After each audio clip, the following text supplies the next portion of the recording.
eu prometi no início do programa que a gente teria uma entrevista muito importante para falar sobre um tema que muita gente não faz nem ideia de que isso pode acontecer com cavalos. A gente vai falar sobre pré-diabetes em equinos, né? Que pode ser desencadeado através de rações. E quem vai fazer todos esses esclarecimentos para a gente é o Mário Duarte, que ele é consultor e sócio da All Horses. Bom dia, tudo bem, Mário? Bom dia, Cláudio. Eu estou bem, espero que todos os nossos ouvintes aí estejam bem também. Ok. Bom, para mim é uma novidade esse tema. Não tinha a menor ideia que isso poderia acontecer com a equinos, desencadear um pré-diabetes de acordo com a ração que consome, é isso? Pois é. Cláudio, a ciência vem evoluindo e a gente vem a cada dia descobrindo coisas novas e também eram problemas antigos que nós não conhecíamos muito bem e nós passamos a conhecer melhor. E Uhum. um deles é esse quadro que os cavalos têm quando eles comem dietas ricas em amido. São rações que têm muito amido e acaba desencadeando esse problema endocrinológico nos cavalos, né? Uhum. E ele é muito, muito parecido com o que seria o pré-diabetes no humano, Sim. tá? Então, por que ele não chega a diabetes? Porque o cavalo consegue produzir insulina, ele não perde a capacidade de produzir insulina como no humano, mas a insulina dele também não funciona, então por isso que a gente chama de pré-diabetes. Mas olha, isso aí a gente vem percebendo um aumento muito, muito drástico no número de animais que apresentam esse problema, Uhum. e ele é desencadeado principalmente com rações ricas em amido, que é 90% do mercado hoje das rações são ricas em amido. Agora, eu sempre comento aqui com os meus convidados, Brasil com essa dimensão continental, isso é um problema que pode acontecer em qualquer região do Brasil, porque está ligado diretamente à ração rica em amido. Exatamente. E o principal, vamos dizer, fornecedor de amido da ração é o milho. E Uhum. o milho é tradicionalmente uma fonte de energia, né, para os cavalos há muito tempo, Uhum. principalmente no Brasil. Né? Então, por exemplo, a Europa não sofre tanto com isso, porque a Europa acaba usando outras fontes, por Uhum. exemplo, aveia, cevada, trigo, né? Uhum. Que é uma coisa que nós não temos aqui no nosso mercado. Uhum. Nós temos disponibilidade bastante de milho, né? Então, Uhum. claro, naturalmente, as fábricas colocam milho nas rações, e esse milho, ele tem 71% dele é amido, e esse amido é de difícil digestibilidade pelo cavalo, e é isso aí tudo que acaba desencadeando esse processo aí, essa doença endócrina, né? Que a gente chama ela de síndrome metabólica, assim, entre os veterinários nós chamamos ela de síndrome metabólica, né? Mas para as pessoas normais, para aqueles que gostam do cavalo, a gente associa ela ao diabetes para ele entender, né? A Uhum. gente associa a resistência à insulina para ele entender mais ou menos o que é que está acontecendo com o animal dele, né? Agora, como você disse, o diabetes, né, pré-diabetes no humano é uma coisa, a gente sabe as alternativas, como seguir adiante para, né, sair fora do problema para conviver com o problema da forma melhor possível, né, da forma mais saudável possível. Agora, com relação aos animais, se o milho é a fonte, né, porque eles, por ser rico em amido, qual é a alternativa e quais são os efeitos, né, práticos, digamos assim? O que acontece com o animal quando ele adquire um pré-diabetes? Existe algum tipo de Tá. cuidado? O que fazer?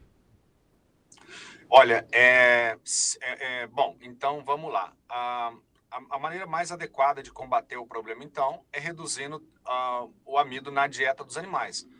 Uma maneira seria você diminuir a quantidade de ração, você já está Uhum, diminuindo a quantidade de amido. O uhum, cavalo ele consegue digerir 1 grama para cada quilo de peso dele, por entendi. refeição. Então, ele consegue, por exemplo, um cavalo que come 1 quilo de ração que tenha 30% de amido, ele está comendo 300 gramas. E um cavalo de 300 quilos digere bem. Um cavalo de 500, muito melhor. Já para um animal de 200 quilos, opa, extrapolou. Então, adequar então a quantidade de amido na refeição dele ali, né, no que ele come, Uhum, para ele não ter problema, para ele ficar livre do problema. Então, quanto menos ração, melhor, no final das contas. Né? Sim. Qual é a consequência disso? A consequência mais drástica é o que nós chamamos de laminite. Laminite, Cláudio, é uma doença muito severa que acontece nos cascos do cavalo. Tá? Entendi. Acontece dele, o cavalo fica manco pro resto da vida. Existem casos em que o cavalo se deita, então, por exemplo, se ela afetar os 4 membros, ele deita, tem muita dificuldade em ficar em pé. É uma doença terrível, o cavalo sente muita dor, chega ao ponto do osso da terceira falange, lá está dentro do casco, ele sair pela sola, entendeu? É uma doença realmente drástica e as pessoas têm dificuldade em associar ela com a alimentação. Claro que existem outras causas, mas a principal delas é a nutricional. Essa aí que nós estamos falando, excesso de amido na dieta. Depois, por exemplo, existem problemas que a gente não associa. Então, por exemplo, um problema reprodutivo num garanhão, por exemplo, né? Como a gente gosta sempre do garanhão estar sempre bonito, né? O cavalo gordo ali, apresentável, né? Então, a gente tem uma tendência a superalimentar esse cavalo. Uhum. E aí ele desenvolve esse quadro e geralmente ele tem um impacto muito negativo na reprodução. Então, seria um outro problema também sério, né? Porque se você tem um cavalo, por exemplo, de alto valor zootécnico, o sujeito vende coberturas caras, tal, do cavalo, e ele vai cuidar muito bem desse cavalo. E uma das coisas que a gente considera cuidar bem é alimentar ele bem, Claro. né? Bem bastante. É o que faz todo sentido no primeiro momento, né? É lógico, né? Isso é uma lógica. E depois ele vem um problema reprodutivo que a gente não associa. Então, aquela baixa na fertilidade com a alimentação. Uhum. Então, nosso papel como técnico, como consultor, é justamente detectar isso, fazer essas associações, fazer as correções, e é incrível como os cavalos, eles voltam muito bem depois, viu, Cláudio? Né? E uma coisa que no cavalo, ele é muito fácil, porque nós, hoje, inclusive é muito atual isso, a maneira mais eficiente da gente resolver o problema, claro, a gente mexe na dieta dele, baixa o amido, e depois é o seguinte, para a gente diminuir a insulina que ele tem, ele fica com muita insulina circulante, mas a insulina não funciona direito, sabe? Uhum. É o exercício físico. Então, basta a gente implementar atividade física no cavalo e ele naturalmente, o problema se resolve. Ele elimina aquele excesso, né, de insulina. Isso, ele elimina. Exatamente, ele elimina, ele diminui, então ele tem um quadro, um dos quadros seria, a insulina dele fica muito alta. Ela fica pouco efetiva, mas ela fica muito alta. Entendi. Isso aí tem consequências drásticas para o cavalo. Aí quando você implementa, então você tira lá o amido da dieta, quer dizer, você tira a causa que está desencadeando aquilo, né? E você põe o cavalo para se exercitar. 20 minutos, 3 vezes por semana, é o suficiente para fazer os níveis dele de insulina baixarem aí em 15 a 20 dias. Uhum. Então, por exemplo, se o cavalo está propenso a ter uma laminite, hoje a gente consegue, com exames de sangue, a gente consegue saber se o cavalo tem grande chance, média chance ou baixa chance de ter esse quadro, né? Uhum. Então, a gente implementando então esse controle da alimentação, uma alimentação mais sadia para o cavalo, né? Uhum. E associada ao exercício físico. Rodar o cavalo na guia 20 minutos, 3 vezes por semana, é o suficiente para a gente fazer essas correções. É impressionante como isso tem uma resposta positiva na saúde do cavalo. Uhum. E uma coisa que pode devolver até para o dono do cavalo, quando a gente estava falando aí numa égua que não consegue lá dar embrião, ela passa a dar embrião, ela não emprenha, ela passa a emprenhar. Um garanhão que não produz sêmen, começa a produzir sêmen com melhor qualidade, ele consegue emprenhar as éguas, né? Então tem um retorno financeiro para o dono também, se a gente pensar, né? Porque é um investimento, afinal. Exatamente. Então, porque, claro, hoje o que nós queremos, Cláudio, é que nossos cavalos tenham saúde. Sim. Né? Então, nosso objetivo é dar saúde para os animais. Né? Mas esse é um caso que, além da saúde, a gente ainda proporciona oportunidade do cara não perder dinheiro ou até de ganhar mais dinheiro do que ele vinha ganhando. Então, eu vejo isso como muito importante para os proprietários de cavalo. Agora, o Mário, nos humanos, né, a diabetes é uma doença silenciosa. Ela é terrível por ser justamente silenciosa. Existe alguma coisa que o cuidador, o proprietário, assim, ele que chame a atenção, os primeiros sinais, olha, tem algo errado aqui. Será que é laminite? Ou esses exames que você disse que com uma certa periodicidade já dão o sinal de alerta? Tá. Ela tem muita correlação com o acúmulo de gordura. Ela é silenciosa também, exatamente como no humano. Uhum. Tem um perfil muito parecido. Então, claro, o cara não percebe, ele só vai perceber a hora que o negócio complicou, né? Uhum. Então, qual que é o primeiro sintoma que a gente nota, Cláudio? É o cavalo começar a acumular gordura na crineira, onde tem a crina, ali logo embaixo da crina. Ele começa a acumular ali, e fica até bonito, né? Aquela, nossa. E fica bonito, exatamente. Ali é o primeiro sintoma. É o primeiro sintoma de que ele tá correndo muito risco de ter essa síndrome. Seria o sinal amarelo ali. Ali, exatamente. Então, aquele é o primeiro sintoma, né? O primeiro sintoma ali é o acúmulo de gordura, então, na crineira, Uhum. que é o que a gente chama de crista, né? Então, a gente fala, o cara tá começando a formar crista ali. E depois, claro, a gente começa a notar. Então, por exemplo, cavalos que têm tendência à laminar começa a ter linhas no casco. Então, a gente começa a ver que o casco, em vez de ser aquele casco lindo, liso, homogêneo, ele começa a formar linhas transversais.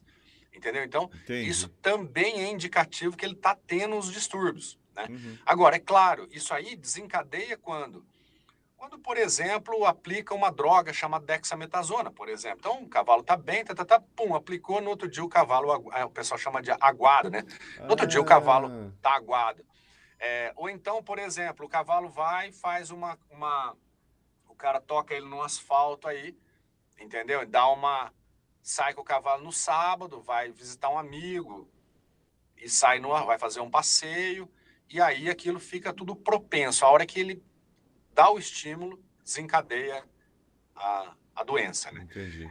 E também ela pode acontecer também, o cavalo quieto lá na cocheira pode acontecer também. Então, a gente chama isso aí de laminite metabólica, né? Esse é o nome científico, né?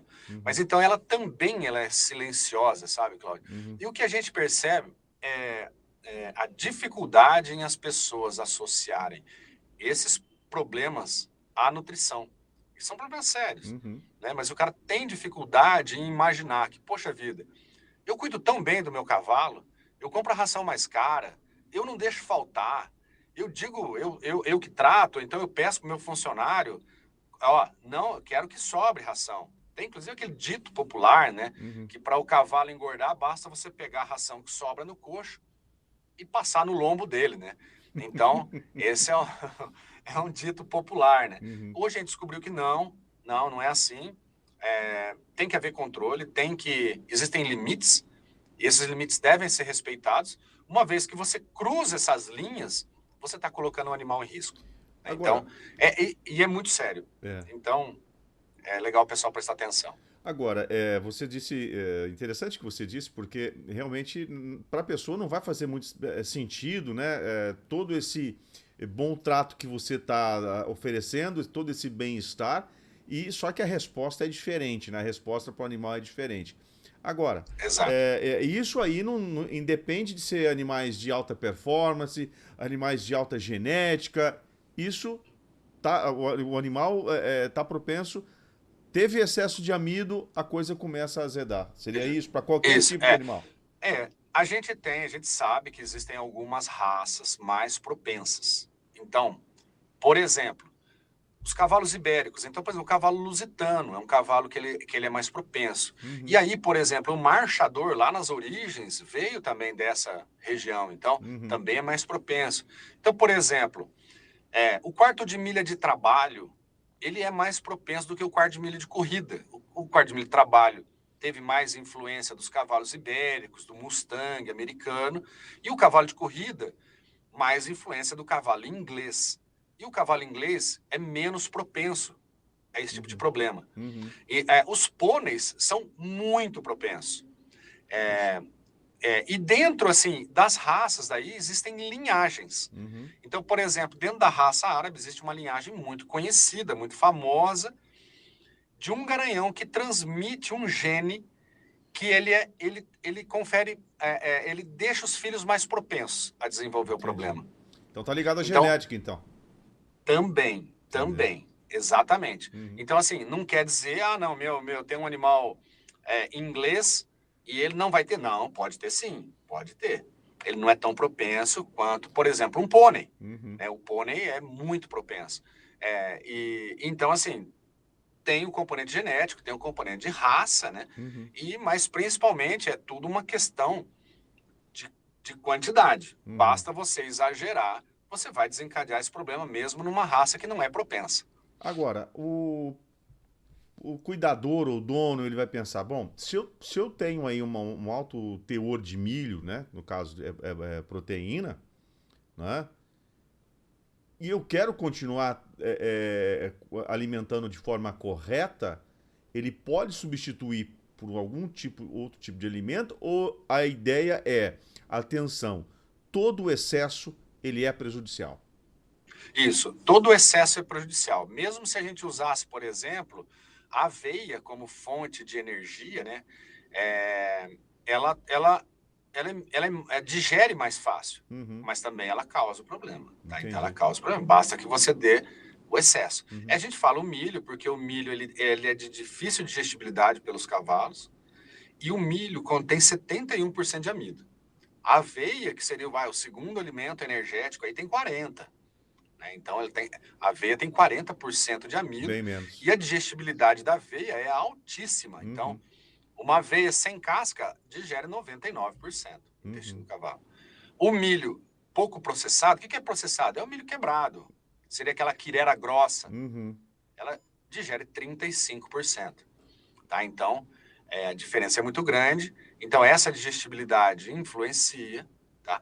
Então, o milho tem, além de quantidade de amido, ele tem uma baixa digestibilidade. Por isso, a gente, de jeito nenhum, o milho não é vilão. O milho não é vilão. Mas é uma característica dele ter esse comportamento. Então, nós temos que entender, temos que corrigir.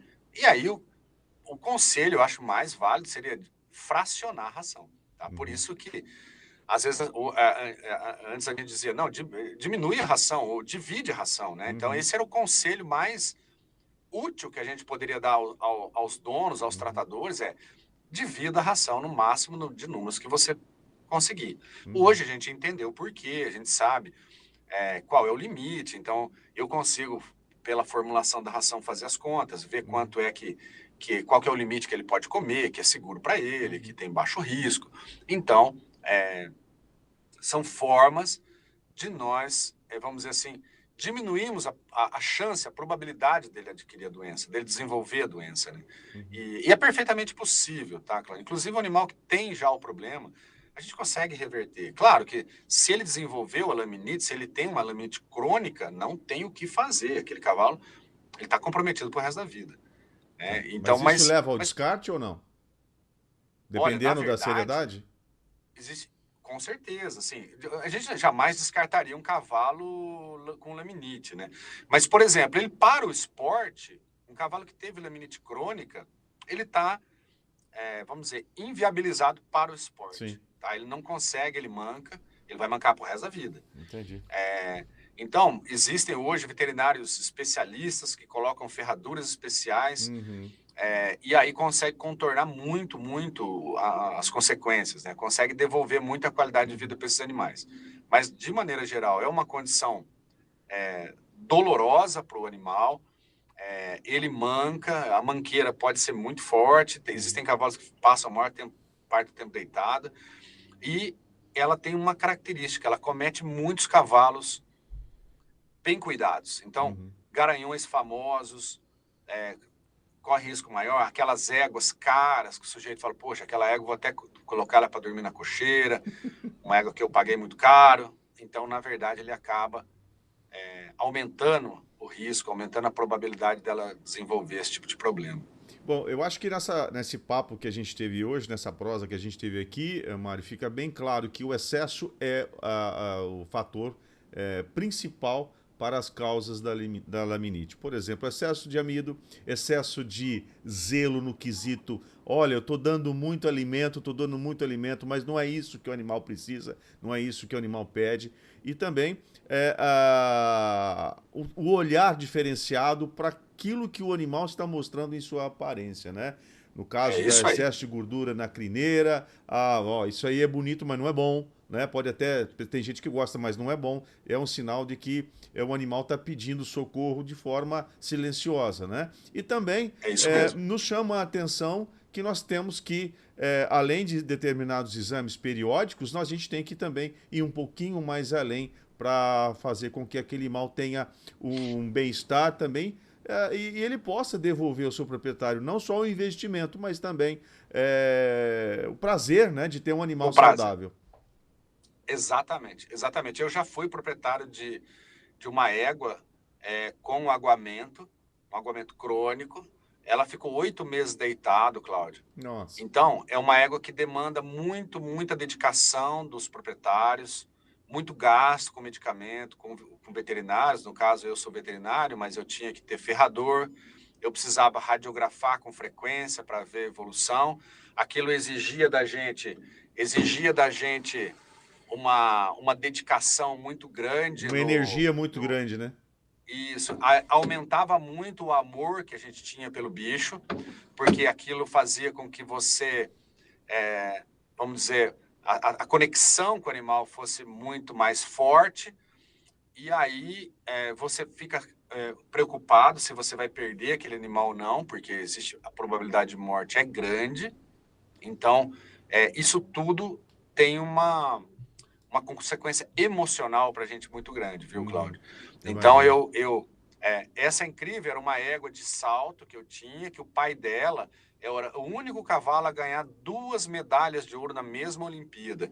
Então, um cavalo francês chamado Jus de Paume, super famoso, só tinha ela no Brasil, e ela desenvolveu o problema. Essa égua nunca mais eu pude pôr ela na reprodução, ela não praticava esporte, teve uma vida muito curta. Uhum. Então, assim, mas a perda maior foi a perda afetiva, Sim. a perda emocional. Essa foi a maior, né, que a gente teve. Então, eu passei a estudar muito isso depois desse evento. Isso aí me tocou muito. Então, eu sou um divulgador, um propagador de que a gente, com informação, de maneira simples, econômica, a gente consegue prevenir esse tipo de problema. Tá bom. Olha, eu acho que esse papo nosso aqui hoje ele tem tem uma importância muito grande justamente nesse sentido. Um grande alerta que a gente está passando para os criadores, para os cuidadores principalmente, sobre essa questão que a gente às vezes não dá muita importância nas consequências sérias que ela traz, não só para a gente, principalmente para o animal, né? Então, eu queria agradecer aqui a sua participação, Mário, e queria que você deixasse aqui um e-mail para que a gente possa oferecer aos nossos ouvintes, aos nossos telespectadores, porque essa entrevista, essa prosa, ela estará também disponível em nosso canal no YouTube e também no Spotify. Então, você pode, inclusive, nos ajudar. Se você achar esse conteúdo importante, mande para um amigo que também possa estar passando por algum tipo de problema com a alimentação e cuidados, consequências, né, do excesso de alimentação, excesso de amido. Gente, e você disse uma coisa muito importante agora, Mário, que tinha aí um ditado popular, né? Para o animal ficar melhor ainda, você pega aquela ração que sobrou e passa no lombo. Gente, não é isso não. Esse ditado aí popular, ele pode ser até engraçado, mas ele não é bom, não. É verdade, Cláudio. Bom, eu gostaria então de agradecer muito a atenção de todos, deixar o meu e-mail, que meu e-mail é macegadu@gmail.com. Esse macegadu é M-A-C de cebola E, G de gato A, D de dado U, @gmail.com. E a gente também tem um canal no Instagram, que é o Horses Nutri, e lá a gente fala disso semanalmente. Nós estamos abordando esse tema de milho, resistência à insulina, pré-diabetes, síndrome metabólica, laminite. Nós estamos falando disso lá o tempo inteiro, Cláudio. Então, gostaria muito de agradecer a você e a todos que nos ouviram. Tá bom, eu que agradeço, Mário. E fica aqui, olha, se você chegou até aqui nesse vídeo, é muito importante que você curta, comente, compartilhe, se inscreva em nossas redes sociais, nas redes sociais também da Horse, Por quê? Porque é um conteúdo que a gente leva até você, é um conteúdo que esclarece, resolve problemas. E, claro, a informação com qualidade e muita responsabilidade. Mário, muito obrigado e até a próxima. Eu que agradeço, abraço a todos. Abraço. Até a próxima. Até. Tchau.